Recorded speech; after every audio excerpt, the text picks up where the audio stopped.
Right then, this is a quick walk around video, and this is for a Honda Civic 1.8 EX manual. As you can see, it's one of the first of these generation 9, I believe, Honda Civics. This is a real rarity. This car's covered just 20,600 miles from memory. It's incredibly low mileage and with a wonderful service history and a condition to match, because it is an absolutely beautiful condition.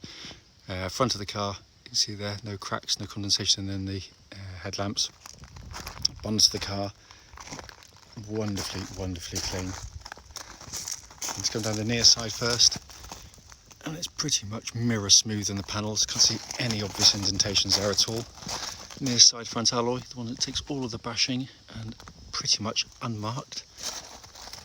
The remaining panels absolutely beautiful. Near side rear alloy, again completely unmarked. Come around the back of the car, again it's just got a real gleam to the car, which is not polished, by the way. It's just the way it is. Obviously the freshness of the paint or the lack of use, obviously. And then offside, again wonderfully clean. Offside rear alloy, again completely unmarked, and the remaining panels are absolutely beautiful. I mean, don't get me wrong, if you get a microscope out, if you look really closely, there's going to be something that I've missed, not intentionally, but occasionally it happens. And sorry, front alloy, absolutely beautiful, but that is in simply beautiful condition. Coming to the back of the car now, cavernous boots, and as you'd expect, simply gorgeous condition there. So coming to the back of the car, and this is where any Civic kind of doesn't let itself down, but obviously shows the wear, because this is where the kids normally sit. But in all honesty, it looks like the back of this car's hardly been used at all. The leather work is absolutely stunning. Just coming in on the passenger side at the front, just continues the theme, I'm afraid. Just the passenger seat there again, literally looks as though hardly been sat on. Just coming to the driver's side, door card looks absolutely pristine. Footwell areas again, beautiful condition. And the driver's seat, and this is one that shows anywhere and shows virtually nothing at all. So inside the car now, engine's running this section, so the dashboard can be seen illuminated. Dashboard looks absolutely as new. It just looks factory fresh. Sat nav, you can see they're working absolutely perfectly, and if you're parked up with your handbrake on, you can actually put films in that, DVDs, and watch films, obviously, while stationary. Pop the car into reverse, get that lovely clear gridded parking camera, all working exactly as it should, but it really is in gorgeous condition. If I come up to the clock up here, hopefully you can see 20,674 miles. And as you can see there, no warning lights on at all. That is, by the way, the way you should set your driving position in these Civics. So the steering wheel rim is slap bang between the top of the rev counter and the speedo at the top. And what a fantastic looking dashboard that is. It's absolutely stunning.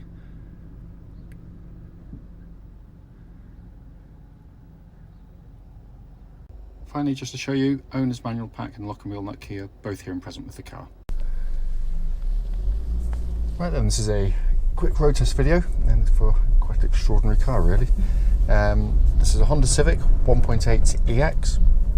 The car is registered DL12AJY, now with just 20,668 miles on the clock.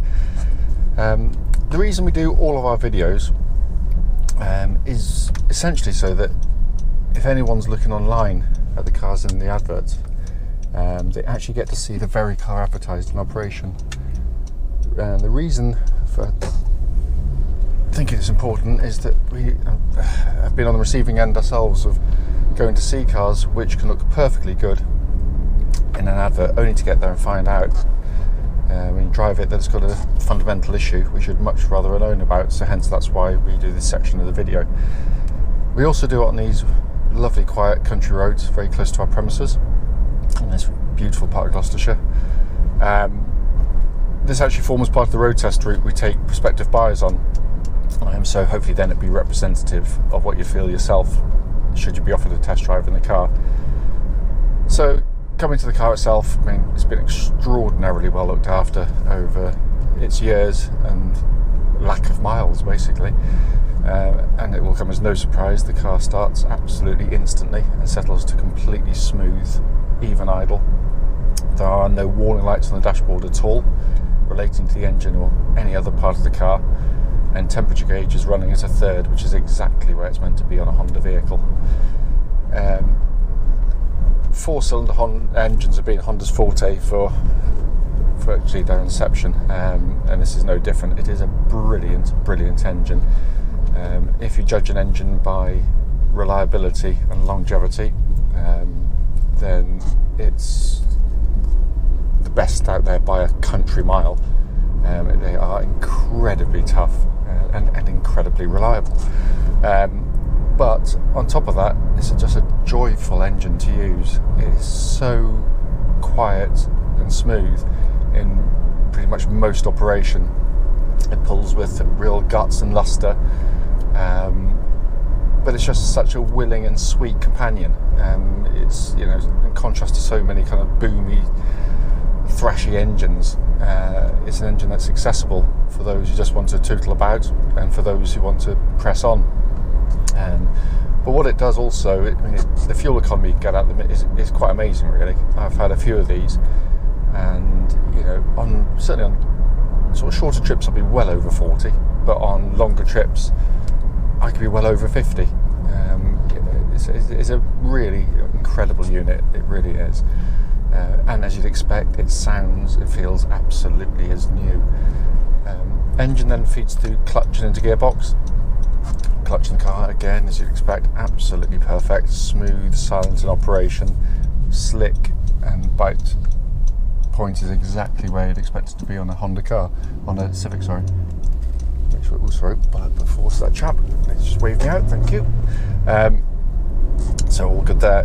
Gearbox, again, what I love about Honda, always have done, is they put a lot of effort into these controls. And so the steering, the pedals, the switch gear has a very high quality feel, and the same goes for the gearbox. It feels like the gear lever goes straight down into a gearbox. That's how connected it feels, whereas in reality it doesn't, of course, because most front wheel drive cars have cables joining the gear lever to the gearbox, and unfortunately some manufacturers seem to think that's an excuse to give you kind of a light, aimless, wafty, vague gear change. This just feels meaty, it feels mechanical, it feels, you enjoy changing gear. It's just got that wonderful quality of engagement. It's absolutely superb, and that feels absolutely as new to use. Steering of the car, going through the corners, hardly any movement needed rather to turn the wheel. It's very quick in direction change, wonderfully accurate and beautifully weighted, makes the car feel really secure and solid on the road, and works beautifully with the chassis of the car, absolutely beautifully. They work together wonderfully well. That's not always the case. It also feels incredibly tight on the road, and the steering just feels, again, like just driving in a new car. It tracks absolutely bullet straight. There's no vibrations at this speed or any speed up to the legal limits, all very good there. Likewise, chassis, what it does, essentially, I'm driving what is designed to be a family hatchback, so it's got to kind of meet quite a few sort of requirements, and notably, it's got to be comfortable. But comfort is very much a subjective thing, as we know. To me, comfort's about a very well damped, but compliant ride. But one that means that the car doesn't sway about through corners, so it's all well and good having a pillowy ride on the straight ahead, and that can feel incredibly comfortable, but when you get to the corners, the thing's lolloping about, which can be absolutely nauseating, especially for passengers. This absolutely flows through corners. It's very comfortable, and it's a beautifully judged ride, but when you put it through the corners like the ones coming up here, going through a little bit quicker than I would do normally, it just holds its line absolutely beautifully. So you just come in here again, just a little bit quicker than I would do normally, turn in, absolutely no fuss at all, through the corner, it just flows. It's absolutely fantastic. This bump here, It's quite a nasty one. What I'm listening for there is just any signs of any kind of noises coming from underneath the car through the suspension that shouldn't be there, and there's nothing at all. It's all absolutely spot on. Brakes on the car, just going to give them a bit of a shove. Make sure no one's directly behind me. But really, really powerful brake pedal. Not going to go mad because there's a chap not a million miles behind me. So, but I know that they're pressed on earlier and they're good. What I'm looking for, I don't want to feel any kind of vibrations or pulsing. There's nothing at all. Absolutely solid. So coming inside, it's not been cleaned yet, but it's absolutely beautiful condition in here. It really is. And what a fantastic interior, which, as I openly admit, is a complete Marmite interior to lots of people. Unfortunately, we have lots of customers who love it. That's the important thing for us. But personally, I love it as well, which is probably in some ways more important to me. I love the fact that, first of all, I'm driving, notwithstanding the fact that it's done a low mileage, it is a beautifully, beautifully put together car. Absolutely no squeaks, no rattles, beautifully assembled out of very nice materials. But essentially, it's actually an interesting car to sit in without compromising practicality.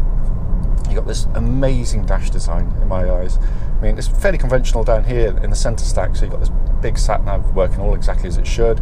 A dual zone climate control system, which pumps out absolutely ice cold air, heated seats, so that's all fairly conventional. Then you get this brilliant 2-tier design. Got an information pod up on the left there, so if you change things like the radio or your fan speed and things like that, you've got a display down there, but you've got a much bigger one up there. So basically, if you do make any changes, you can keep your eyes on the road as you're driving along. But the best part for me, because it's the one you most commonly look at, is the speedo. I mean, there it is. It's massive, it's big, digital. You can just, driving along now, because I know cars come zooming around this corner, I keep my eyes on the road, but keep my eyes on my speed at all times without taking my eyes off the road for a second. It's absolute genius. And as I pretty much say, and again, bored of saying it really, to Honda's eternal shame that they've now decided to put that down into a binnacle on the 10th generation, because it gets lost in the binnacle. I won't go on about it. It annoys me that they decided to do that. But anyway, down below that you've got this more conventional pod of 3 dials, rev counter flanked by the temperature and fuel gauges, and then this wonderful steering wheel, thick rimmed, leather bound, perfect diameter, feels absolutely brilliant in hand. It is a wonderful, wonderful, wonderful car. The point of the video is not just to go on about how much I love it, but also to sort of criticise anything that's there or faulty, of which there's nothing at all. It drives absolutely beautifully.